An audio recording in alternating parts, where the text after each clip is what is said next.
Hello, guys. Welcome back to this episode of GoGoPreneur. Today, I get to interview Avery Coral, and I'm so excited for multiple reasons because besides the fact that she's an absolute badass in the real estate industry, she's the CEO of the short-term shop, excuse my accent here, and she left a $37,000 job behind to become an entrepreneur in the real estate world. Today, her team has been the number one team 3 times in a row at eXp Realty. She has over 250 doors in 20 different markets. She teaches on short-term rentals, Airbnbs, anything investment real estate. And today we get to pick her brain. We get to pick her brain on how do you do this? How do you specialize in something like Airbnbs and short-term rentals? How can you do that in 20 different markets? Like, most realtors are lucky if they figure out the market that they are in. And then also how you do that as a woman. And then, what gives you your superpower? So let's figure out who Avery is. How did she get to where she's at? And then learn the lessons that she is sharing with us. Let's get to know her. Welcome to GoGoPreneur, where Gogo Bethke, your host, interviews badass rock star entrepreneurs of the world, figuring out who they are, how they got to where they're at, and the lessons they learned along the way so you can learn those lessons and turn it into money. Let's go get them.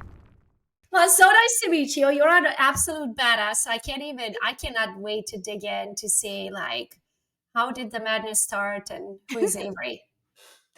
It's a lot of madness. So I'm looking forward to it too. Thanks for having me. Awesome. So where are you originally from? I am from Starkville, Mississippi. Okay. And where do you live? I live in the panhandle of Florida. So Northwest Florida, the 30A area. Oh, I'm a Floridian now too. I saw you're in around Tampa, right? Yeah, a little north of Tampa, but I have a Florida ID. I'm very proud of it. So how did you end up? So today you are the Airbnb queen, right? You have your book, you have your podcast, you have 250 doors, if I remember correctly, reading it, but has, helped yourself and others invest over $3 billion in short-term rentals, Airbnbs. How did you end up, let's back it up a second. Before I ask you, how did you end up specializing in that? Where did you start and when in real estate and why? Okay, so I got my license in 2017. We were living in Nashville at the time, and I wasn't planning on becoming a full-time real estate agent. I got my license so that we were investing in real estate. We were buying our own properties. And so I got my license so I could do our deals. And it just kind of went from there. So only 2017, so only 7 years in the business? Yeah. And then 3 of those 7 years, you had the number one team at eXp? Yes. I would say you're pretty good at what you do. Beginner's luck, maybe. Yeah, you just flew by everyone. So so you started in Nashville, though. How did you end up in Florida? So in a roundabout way. The first property that I ever bought was a single family long-term rental, annual lease in Nashville. And that property, the cash flow from it ended up being about the same as what my paycheck was at my corporate job in the music business in Nashville after all my deductions and things, with a master's degree in the music marketing business. So when we saw that, we said, oh, wow, this house is making as much money as me while we're sleeping, and I have to go to work 8 hours a day and drive an hour and a half each way with Nashville traffic. We need to buy more of these. We need to figure out a way to buy more of these. And so we had just enough money for one more down payment on a single family home. And we said, well, what can we buy that's going to make us the most amount of money the fastest so that we can go buy more faster? And we said, oh, what about short-term rentals? And we knew we didn't want to do that in Nashville because the regulations in Nashville, even back then, were already, and this was before I was licensed. So this was probably 2015. And the regulations were just, Nashville is not very short-term rental friendly, and that has not changed. And so we thought, well, where can we buy something that it's just normal for people to stay in a property that's not a hotel? And where is that? And we just been on vacation to the Smoky Mountains, which is about 3 hours east of Nashville. And we had stayed in a cabin all of our friends that came with us also stayed in cabins that they rented. And we said, well, somebody owns these cabins. Why can't that be us? And again, back then, there were no courses, there were no YouTube channels on Airbnbs and short-term rentals. So we just bought one and we were going to use a property manager, but turns out at the time, the average split that property managers took was 40% of your gross. And we were like, no, wait a minute. We need that 40%. We're going to go buy more properties. We can't do this. So we figured out how to manage them remotely from Nashville. We hired a cleaner, handy person, everything else we did on the Airbnb and Vrbo apps. There weren't cool property management softwares like there are now then, which we can talk about that later too if you want. So we just figured out how to do it. And we said, okay, this is great. It started making money right out of the gate. We ended up over the next 18 months buying another 4 cabins in the Smoky Mountains. And I ended up in Florida. I'm going to jump way ahead. Yeah. The short-term shop has offices in 20 markets now. And during COVID, we moved down here because I'm a beach girl. My husband, he runs the shop with me on the education side, but he was full-time a classic rock DJ on Sirius XM. And he still does that just on the weekends, just kind of for fun now. But during COVID, Sirius said, okay, the DJs, as long as you've got X, Y, and Z in your home studio set up, you can work from wherever you want. And we're not going to bring you guys back into the corporate offices ever again. So we said, well, why do we live in Nashville then? We live in this weird suburb of Nashville. We now have no business in Nashville. So let's move to one of the markets that we have a real estate office in. And I'm a beach girl, so I won that. He is a mountain guy, but we moved to the beach down here in 38. That's kind of crazy. That's what we did during COVID. We were like, we can COVID on the beach, peace. Yes. So we left Michigan behind, right? And then when we came down here, we were like, we kind of like it. Yeah. we kind of want to stay down here. What I did learn from it, though, to me, God is on the beach. And I didn't want that to be my own backyard. I just felt like it's going to take away from the magic. So we moved a little bit inland. So then I go to the beach to talk to God, right? But other than that, we are in Florida for the same reasons. So then how did you...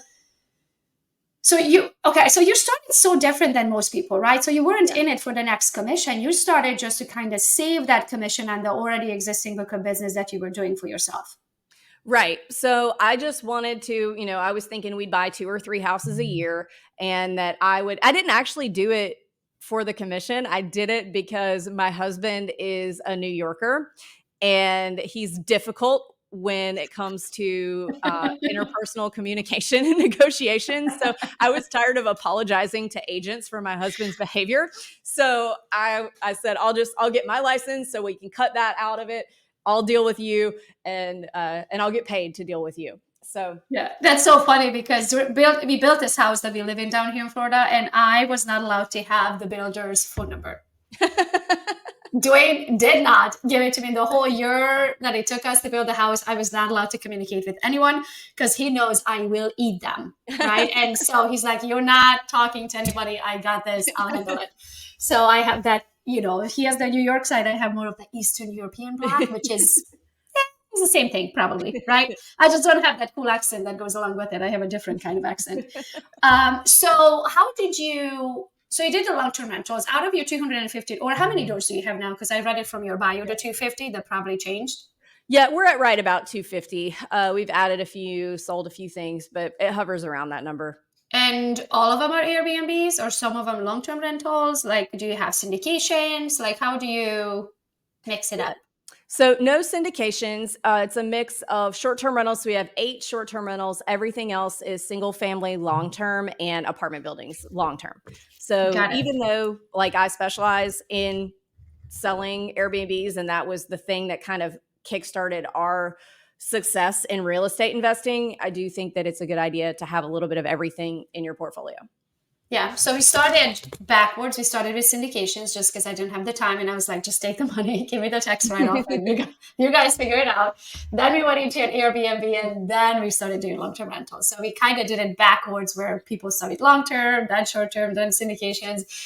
We did it a little bit backwards. And we are buying now one in South Carolina, another one. We bought one last year, a townhouse. And it just seems to us that the market there is still so affordable for a 4-bedroom, 3-bed brand new construction, you can buy them for like 250. Mm-hmm. So for us, like in Michigan, in our area where we licensed up in Michigan, you won't find anything under 300. That's worth mentioning.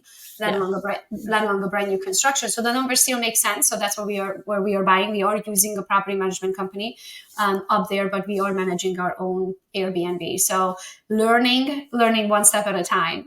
Would you recommend people to get into Airbnb today? Yeah, I would. And I guess I should separate the type of Airbnb that I buy. So I think when people hear Airbnbs, they think, just buying something that would have been a long-term rental and renting it short-term on Airbnb to make more money.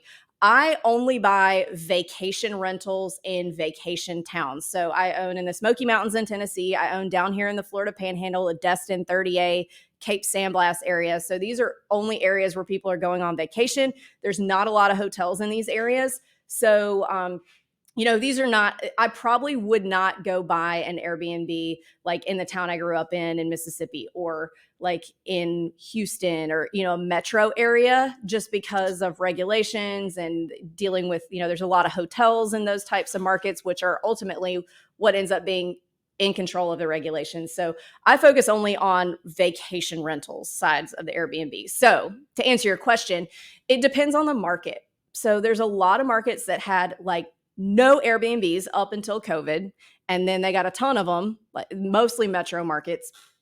And then now they're dealing with saturation, they're dealing with anti-short-term rental regulations. So for me, I only buy, and this is what I would recommend for other people too, buying in true mature vacation markets. So like here where I live in Destin, there's very few hotels. It's always been that way.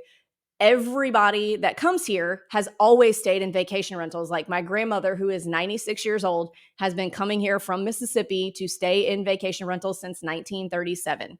And same thing with the Smoky Mountains in Tennessee. They have been like a vacation rental market since the 50s.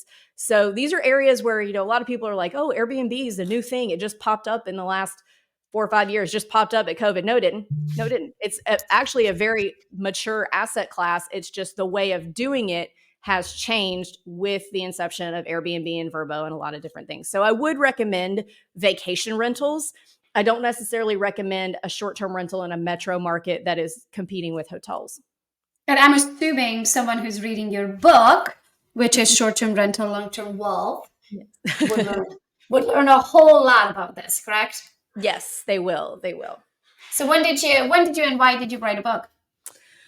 So I wrote the book in 2020, like in the middle of all of the COVID happenings. And I was actually approached by my publisher, Bigger Pockets Publishing. So I'm sure you're familiar, but maybe not all of your listeners are familiar with Bigger Pockets, which is like the real estate investing, not just short-term rental, all types of real estate investing kind of influencing authority out there. Yes.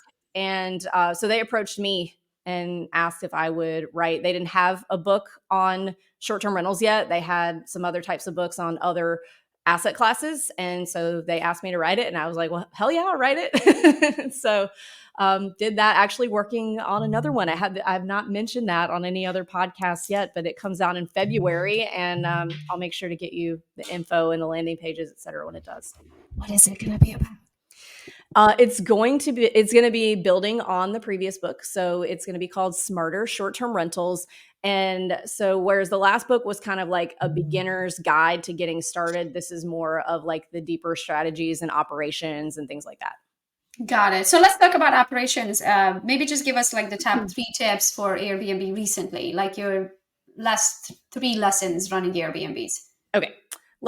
3 lessons running Airbnbs. So there's a book that I'm going to recommend called Unreasonable Hospitality. And it was written by a guy who ran, I can't remember the name of the restaurant, a very famous restaurant in New York City. And it is about the hospitality business, what the difference between service and hospitality is. So service is just black and white. Hospitality is color. So service, and this goes for real estate agents too. So I'm making all my agents read this book right now. Service is just doing what's expected of you, and hospitality is everything above and beyond that. And I'd recommend reading that book if you're interested in investing in short-term rentals, because while it is real estate investing, while it is a business, it's a hospitality business. And so dealing with people can be difficult. Dealing with different types of personalities can be difficult. And so I That's why I'm not on it doing this. yes. I'm like, I can't. I'm like, there's like, let's just put the emphasis on the unreasonable portion of the title of this book. That's how I feel 95% of the time. I'm like, you're kidding, Yeah. right?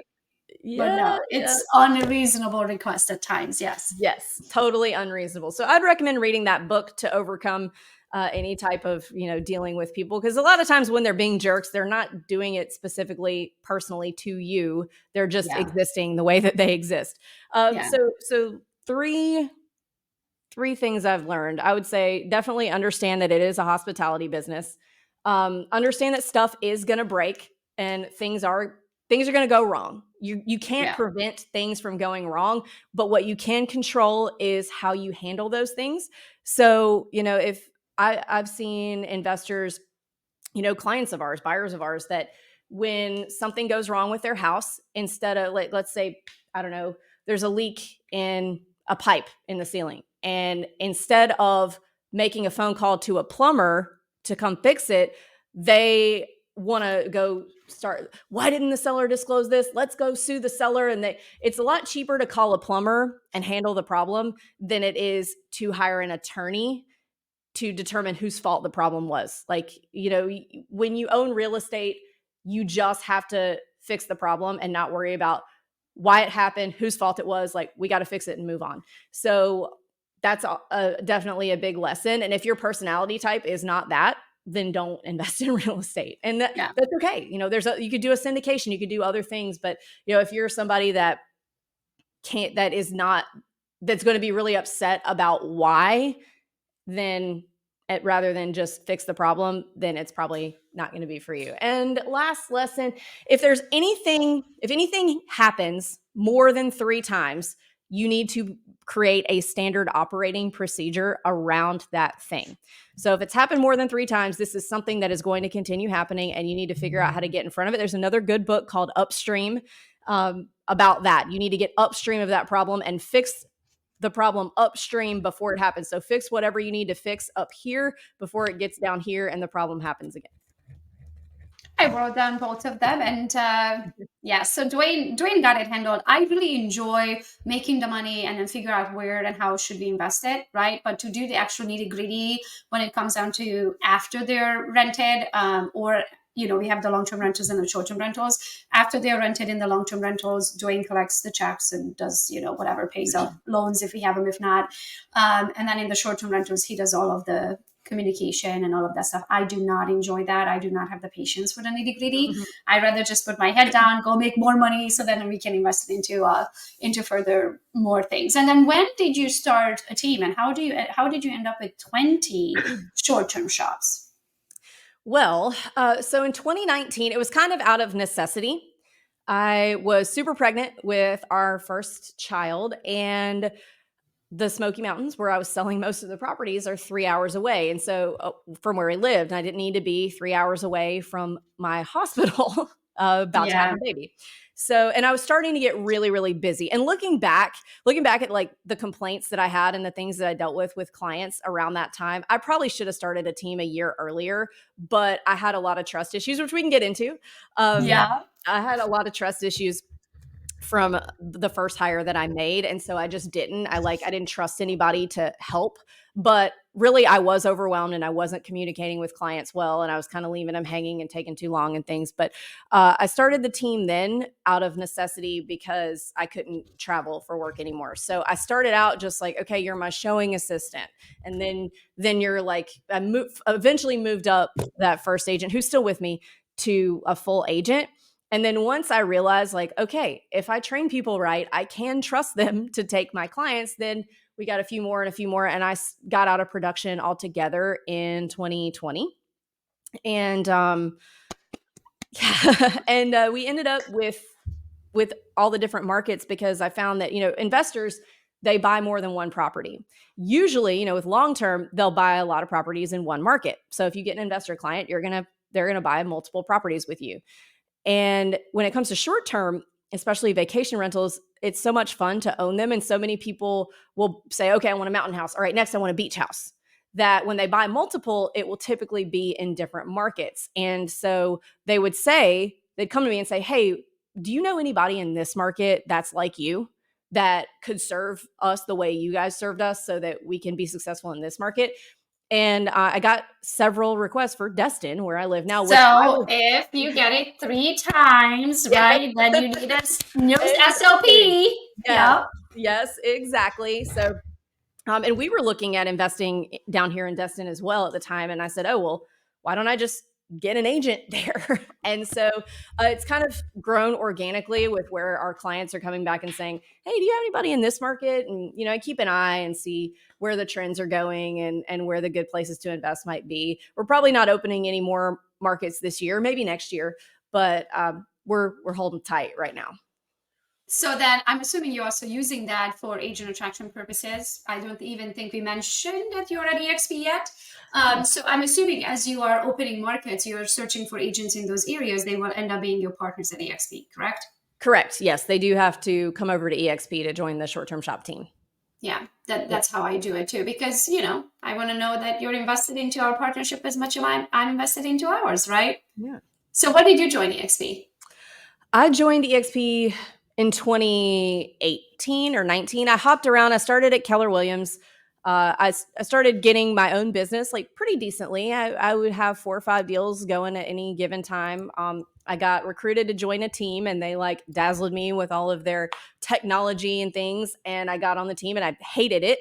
They wanted me to come to the office and make cold calls all day. And I was like, I did not quit my corporate job so I could come sit and make cold calls for you. So got off that team, and it was a terrible experience, and I left Keller Williams over it.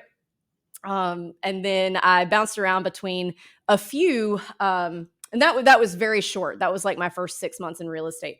Then I went to a big local brokerage in Nashville, and I won Rookie of the Year in Nashville that year. And my broker, after I won it, they said, "Oh, we want to come to the office and have a meeting."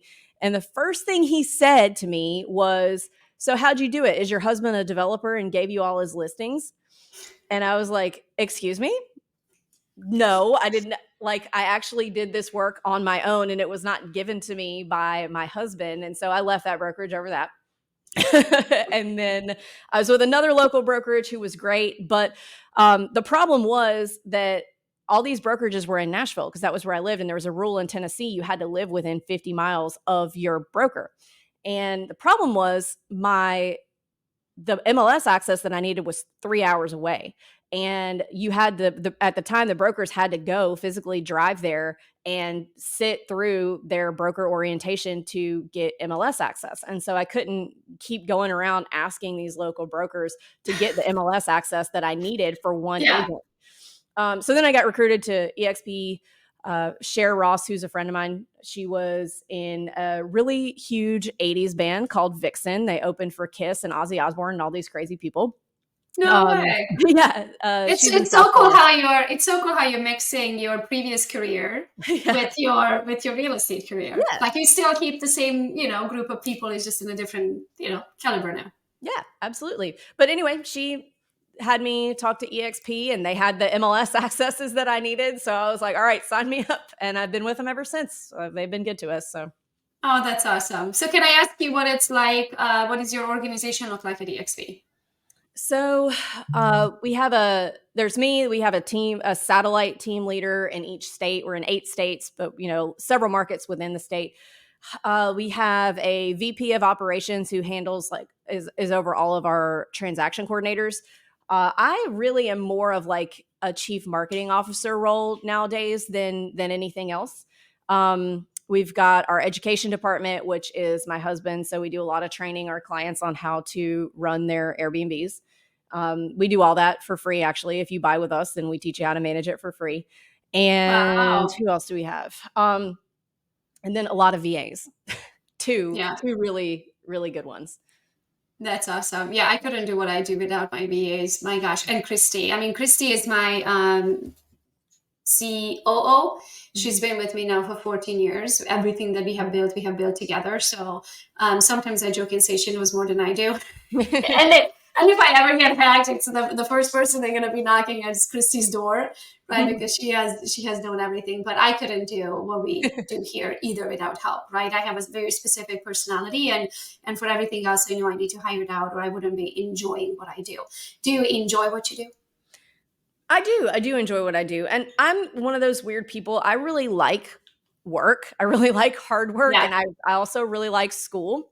So I enjoy what we do. I mean, it's hard. I'm not gonna lie. Like it's hard sometimes. And we get ripped off a lot, which sucks. But at the end of the day, I do really enjoy what we do. Yeah, I always tell Dwayne, my husband, that I think one of the reasons why most people don't end up getting to a certain level is because it's so stressful.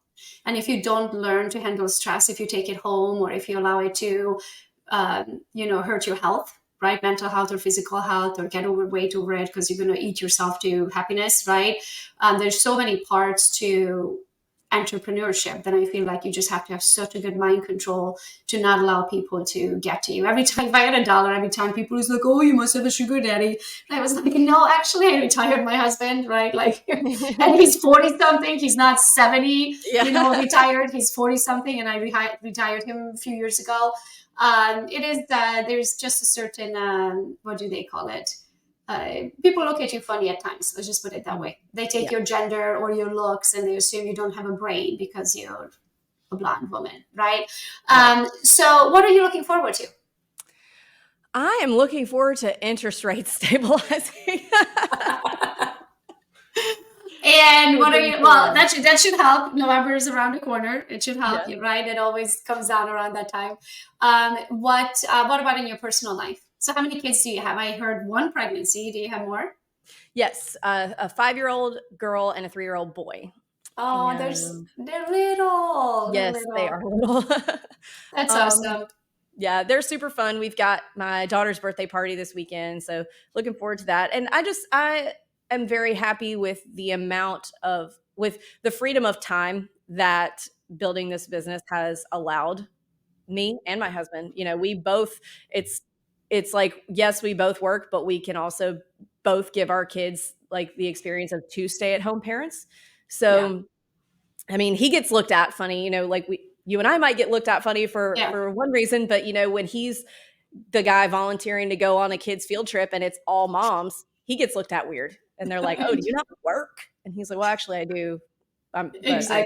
can do this." So, Same, yeah. same for us. And I also think it requires a man to be able to do that, right? Because I feel like for a little while, and I don't want to put words in my husband's mouth, but maybe for a little while he struggled with his man card until realized that it's okay to, there are downsides to this, but then he can also just go fishing on either of his boats, right? But he's lately is the guy that shows up to drop off and pick up because I'm on never ending Zoom calls. He's the one who ends up going to the doctor's appointment because I'm never ending Zoom calls, or I'm Right. not even in the state, right? If I'm traveling. So it flipped for us too. He was the breadwinner and the man, right, for the longest time. And then as I was started making more and more money, it was silly for him to keep his corporate job, and then he got a real estate license, and then it became silly for him to go sell another house just so he can say that he has a job, Mhm. right? But I still feel like what he does on a day-to-day basis is very much a job, like just paying the bills and all of these, and make sure you have automated payments set up, and you pay the taxes on all the properties, and you the attorneys and the CPs and I mean, I just feel like that's a never-ending job, and then the kids, and then the multiple households, and it's just as much as a full-time job. Yes, it is all a full-time job. There's just so much all the time. So And what is your guys' everyday look like? so every day, we both wake up about 4 o'clock, just because, as you know, Whoa! yeah, once the kids wake up, there's no getting anything done. Your kids wake up that early? No, they don't wake up that early. We wake Oh up that gosh. early so we can get some things done before they wake up. So, Got it. what he gets up and he goes and runs immediately. He's a marathon runner. He's run like, I think he's on like 30 marathons and 2 ultra marathons now. So Wow. he does that. I'll do a little work and drink my coffee in the peace and quiet. And then I'll get the kids up, get them ready for school. He takes them to school. So when he takes them to school, I'll go for a run or do whatever, exercise in some way. And then hit the office and never ending Zoom calls. And then until until about 2, and then sometimes we'll both go ride together and pick the kids up and take them to whatever their activity is. Our kids are super into tennis, which I was a soccer player, so that's kind of foreign to me, but they love it. They're into tennis. My daughter's in a little theater class that is so cute. They're doing Shrek this year. They did Trolls Oh, last year. So they just have all these little activities that they like doing, and we just, and you isn't know, it beautiful that you have the freedom to do that? yes, and that was part of the reason why we got into real estate investing to begin with, because I knew, like, we got married, we had our jobs, and I knew my boss she was not the kind of boss that was ever going to understand, oh, hey, my daughter's got strep throat today. I'm going to need to stay home. There was no working from home, period.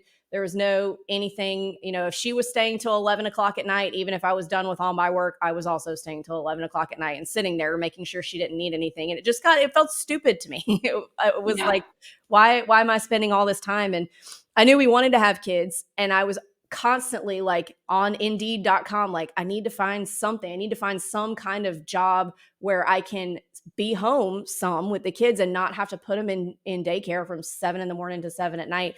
And so real estate allowed that.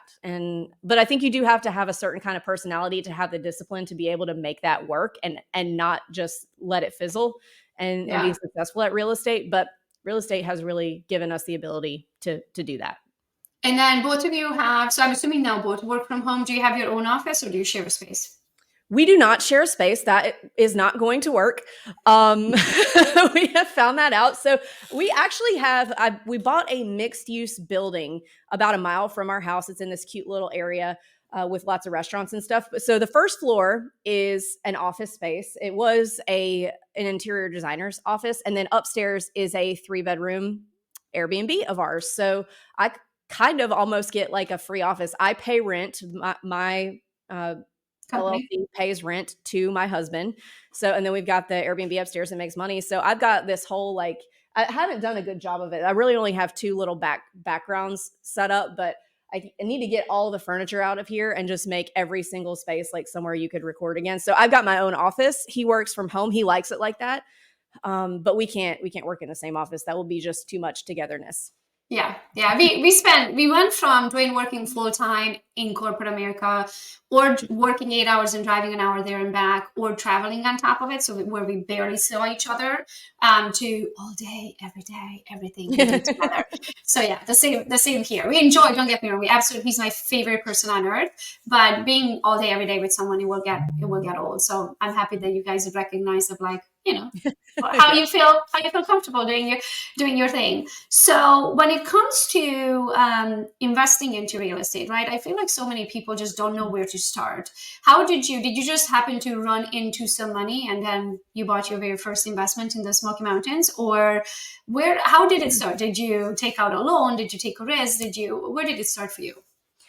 So this is the part that a lot of real estate influencers don't want people to hear, because there's no hack. There's no like proven 12-step process. No Uh, staples easy button? yeah, there is not. So what we did was we had a little bit of money saved up, and And what do you call a little bit of money? so we had like maybe $5,000 or $6,000 saved up. Okay. And because my husband used to host like the themed cruises, like the Monsters of Rock cruise, because he's a 70s and 80s classic rock, classic metal DJ. So they would hire him on these big cruises, and he would get these chunks of money at a time, like $2,500 to go. So we just saved up. He did 3 of those in a year, saved that up, and we went to we took our $5,000 and went to a financial planner and said, "Hey, we have some money. We don't really know what to do with it. We want to be smart with it. How do we invest this? Can you help us?" And they were like, "You don't have enough money for us to work with you." And we were like, "Oh, cool. Great." So we started just like listening to podcasts and trying to figure out, well, there's got to be something we can do with this. And we decided to buy a house with it, because when we moved from New York City to Nashville a few years earlier, and our agent at the time was really trying to get us to buy in this super hip, fast appreciating area of Nashville called East Nashville. And we said, no, we're moving from Brooklyn to Tennessee. We want to be out in the country. We are done with neighbors. So we kind of came back to that thought and thought of it, because she had talked so much about how much the houses were appreciating over the course of a few years. So he said, well, maybe we could buy one of these. And when our future kids go to college, it will have appreciated so much. We can sell it and then just pay for their college. And like, we'll be these geniuses, these personal finance geniuses. We just don't do that. That was not the way to do it. We got lucky that it cash flowed well. But that was how we started. And I put us on a $20 a day budget each to save the rest of that from 5,000 to, I think we needed 15% down payment on a $122,000 house. So whatever that works out to be. Nice. And yeah, 17 grand or something like that. something like that. Yeah. We budgeted just really hard for a year. So 122,000, you said? Yeah. 122. 122. I can't type. Oh my gosh. My nails are so long that I am actually going to an appointment today. I'm so excited. I've never had look at these. Oh, I'm trying to type on like a sloth, one button at a time times 15%. So 18,300. So you took your 5,000 and then someone told you through the process of the math that it's not going to cut it. It's not going to cut it. You're going to have to bring 18,300 plus closing costs, right? To the table. And then you said, okay, we're going to save it up. Yep. And we saved it up over about a year. Okay. And then from there, again, the key to scaling a real estate investment portfolio is not spending the money that you make on the real estate on anything other than buying more real estate. So we took the income from that property and kept saving. And then I got my license. So any of my commissions went into that pot to buy the next thing. And we just kept snowballing it until it ended up, you get to the point where it's not a struggle to come up with a down payment anymore. And then it's not a struggle to come up with a down payment for a 36 unit apartment building. And then you just keep growing from there. So that's the way we did it was hard work and really, really heavy budgeting. My husband did extra jobs. He built record cabinets and sold them. He drove Uber. Like, we really did everything we could extra to save every little bit for that first house. That's amazing. And then what do you do? So can I ask you, what is the value of the 250 doors? They're probably right around 40 million. Okay, so you went from $5,000 saved to 40 million in 7 years? Yeah. Okay. When you put it like that. I mean, if we do the math, I want to say that's I don't even know what percentage of growth that is, right? Like 800 times or 8,000 times or something. So do you ever take out equity out of your properties, or do you really just take whatever you make from each property, put it in a pile, and when you have it, you buy another one? So the second short-term rental that we bought, we did do a home equity line of credit on our primary home. We pulled $20,000 out of that to make that down payment. But other than that, no. And I've seen a lot of investors let me back up. So before I say that, our strategy is buy and hold. And if we buy something that's cash flowing really well, I don't ever want to pull the equity out of it and make it cash flow less. Now, that's not necessarily the right or wrong way to do things. Like, it also makes a lot of sense if you've got a lot of equity in your properties to refinance, pull some of that money out and go scale in other ways. Like, that is also right. It's just a different way of doing things. So for me, I like to leave my equity where it is. Case of a rainy day, they're cash flowing the way I want them to, but it's super common to just tap that equity and go buy other stuff too. So where do you find these properties? Well, what's your favorite? What would be your favorite? 95% of my portfolio has come right off the MLS. Just okay. Right off, or has led to off-market sales. So for example, I bought a house in Chattanooga. It was a duplex. And my agent said, oh, I know the guy who owns that duplex. He has 7 other ones on the street. Let me just call and see if he wants to sell those too. And so he did. So a lot of there's probably been only 4 or 5 properties that we've gotten off market. And I know a lot of real estate investors, maybe a lot of agents feel like a lot of real estate investors avoid the MLS, and that's just not true. Like, there are deals on the MLS all the time. At the height of the COVID craziness and the 2% interest rates, I bought a beach house for $800,000 that was listed for $875. It had been on the market for less than a week, and I got a $75,000 discount just because they had terrible pictures, like terrible. It's one row back from the beach. There was not one picture of the view from the windows of the Gulf of Mexico. It was like a weird picture of the garage and some blurry pictures of the inside that were terrible. But I saw that it was built in 2019. So like everybody, everything back then was selling in a day or two.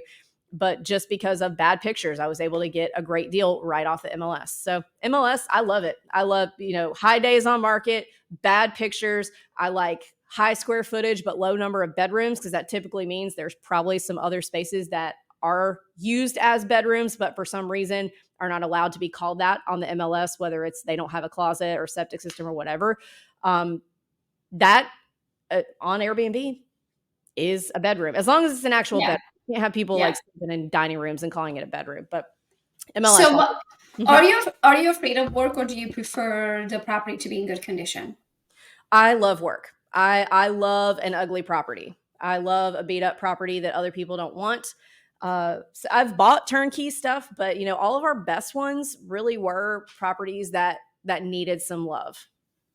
Yeah. So you see, neither of me, I don't have the time or the patience. Dwayne just doesn't want to fix anything. He's like, nope, I'm not it, right? Somebody else's job. Nor does he wants to manage a project, right? So by far, all the long-term properties we have bought are brand new construction. So we are going directly to the builder. But recently, at least recently, they're giving discounts on all of these new construction. So we are kind of getting a good deal on them. We are not, don't get me wrong, of course, I want to break even. But for me, the reasons why we are keep investing is the cost segregation. So I can use it in my taxable income deduction. And if the property pays for itself and it gains equity every year over year, we are happy with that. So we are taking, I guess, the time that we are not willing to invest, right? And the energy to invest is where it's shorter on the monthly return. Right. Mm-hmm. We save a lot in our taxes. We make equity, but not necessarily on the month-to-month income. But I guess I'm not looking for more income. Yeah. I mean it is not. Don't get me wrong. I work for money and we always want to make more money, but it's just not if it's work. Well, there's a lot to be said about that too, because I see a lot of new investors who are only focused on the cash flow. And I have made mistakes in my own portfolio by only focusing on the potential cash flow. So like the reason that if you're looking at a market level, the reason why cash flow might be higher or lower in certain markets, let's say it's higher across the board in a certain market, is a lot of times because the real estate in that market is not desirable. So yes, you're going to see higher cash flow, higher cash on cash return, higher cap rates in markets like Memphis, Gary, Indiana, Detroit, those areas. And they're going to be lower across the board in a market like a coastal market, like here, anywhere in Florida is going to be more expensive because it's desirable. The thing that makes cash flow, cash on cash return, and cap rate lower is purchase price. So back in the day, I was only about cash flow because I did not have any money. And the appreciation is really what makes people wealthy in real estate. Cash flow is great. It can pay your bills. And I was only focused on that. And so we bought an apartment building in a Midwestern town. And we know that the Midwest does not typically appreciate. Why? Because it's just not that desirable. Great people. My husband's Midwestern, nothing against the Midwest, but it's not San Diego. It's not Austin. It doesn't have a lot of growth happening because it's not that desirable. So anyway, we bought there and cash flow looked great. I'm a cash flow investor. I'm a buy and hold investor. That's all I care about, is that it cash flows forever. Well, what happened was over the course of the last 2 years of owning it, the apartment building across the street, the guy who owned that let it completely fall apart. It's been condemned by the city. It's full of drug dealers and crime and all kinds of things. It's making its way over to our building, which is now, we've got crime in our building. We've got people breaking in, punching holes in walls and units we just fixed up that we're having to fix up again. So now finally, like, we're over it. We're done with the effort. We could stick it out for a few more years and see, but it's just too much. Like, we're over it. We don't have time for this anymore. So now we're selling it for a loss by the time we pay our agents, by the time you add in all of the rehab costs that we've done and redone. We're selling at a loss because we bought in a market that was cash flow only, that there was no appreciation. If we bought somewhere that even had a little bit of appreciation, we'd have a little bit of room. Even with the rehabs we did, it's not like you're adding a whole lot of value, maybe a few $1,000 here and there. So I kind of learned my lesson on the cash flow thing that can go away. Things, outside factors can affect that. And then you're kind of stuck. If you ever need to sell it, you're stuck. You're going to lose money. So cash flow is important, but you want to make sure that you're buying a desirable piece of real estate too. So if anything happens, you don't end up like I did with this apartment building. Yeah, I love it how I really learn on my own skin best, right? Like by actually being in the motion of doing something.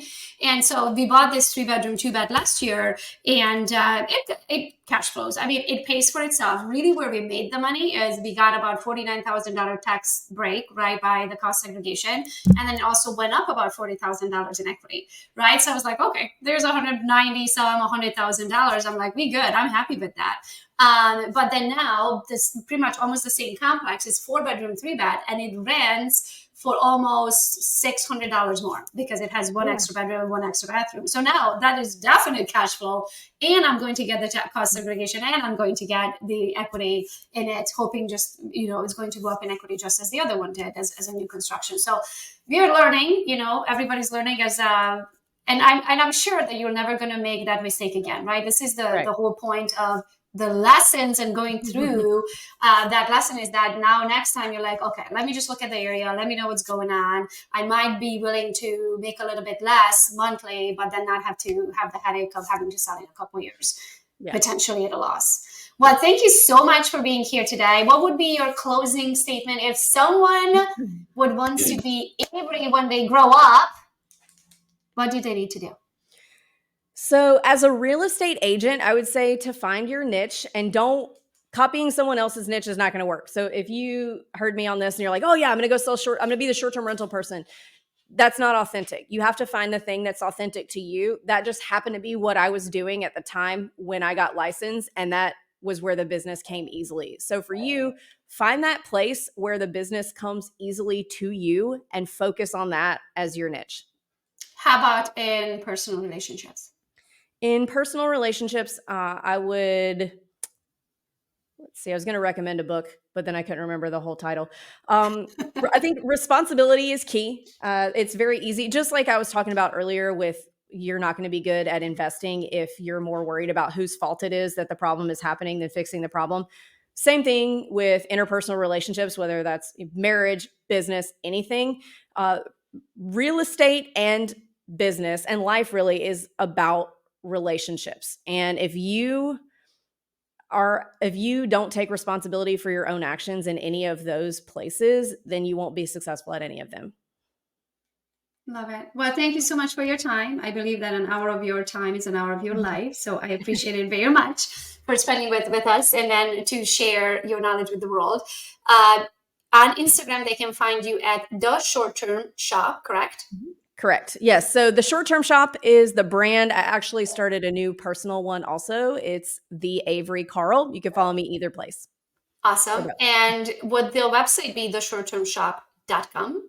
Yes, theshorttermshop.com. If they want to work with you. And one more time, the book that you wrote is Short-Term Rental, Long-Term Wealth. And then soon there's going to be a new one. Did you say February of 25? Yep, February of 25. And then one more thing I want to share with the world is your podcast, The Short Term Show. And I'm assuming they can find that podcast on every podcast platform, correct? Every podcast platform and YouTube. Awesome. Well, thank you so much for being here. Yeah, thank you so much for having me. Thanks, Avery. So nice to meet you. Nice to meet you too. Every episode, guys, when somebody's talking about a book they wrote or a service or a product, if there is a link to something that they're talking about, it is always included with every single episode. All you need to do is go to gogopreneur.com, find that specific episode, and all the links are in there, including today's episode. Are you enjoying the Gogopreneur podcast? Subscribe to my channel for more. Thank you. Thanks for joining Gogopreneur. Keep that go-getter spirit alive. Until next time, go get 'em.